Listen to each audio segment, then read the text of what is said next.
Менің атам Құрманбаев Есенбек, қазіргі Қызылорда облысы Сырдария ауданына қарасты Айдарлы ауылында 1903 жылы дүниеге келген. Атам үшін отан үшін шайқас 1942 жылдың аяғында қыс мезгілінде Боссы қыстағында басталды.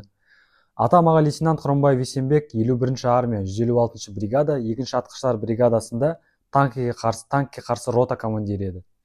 Боссы, Ечкөл елді мекендерінен соғыса отырып, Улан-Урге елді мекенінің үстімен Қалмақ Республикасының орталығы Алистаға жеткен.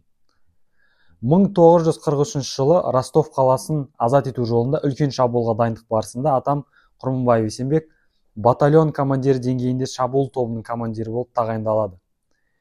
Бригада командирінің бұйрығымен шабуыл тобына атамның өз ротасы, 2-ші пулемет ротасы, 9-ші атқыштар ротасы, 1 автоматшылар ротасы мен 2 сапер, 1 радио, 2 телефон берілген.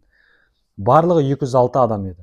Командир болудан қорыққаным, көп күш, 1 батальон, оны басқара алмай масқара болып өлем бе деп қауіптенем деп жазды ол өз күнделігінде. Ростов қаласын азат ету кезіндегі қала көшелерінде бір ғимараттан бір ғимаратқа ауыса отырып, қиқыласқан шайқастарда атам жарақат алып, Ростов пен Сальский маңында орналасқан Зерноград елді мекеніндегі далалық госпитальға түседі. Зерноград госпиталінен жазылып шыққан соң алғы шепке қайта сұранады. Бригада штабы атамды 2-ші батальонның 4-ші ротасына жібереді. 1943 жылдың аяғында бомба жарылысынан жараланған атам бұғанасы сынып, контузиялық құлағы керең болып, ел жаққа қайтарылып, Ташкент госпиталіне жіберіледі. Одан жазылып шыққан соң офицерлер дайындайтын Андижан училищесінде дайындық взводының командирі болып қызмет атқарады. 9 мамыр жеңіс күнін атам алған жарақаттары сыр беріп, Самарқанд қаласында госпитальда жатқан уақытында қарсы алған.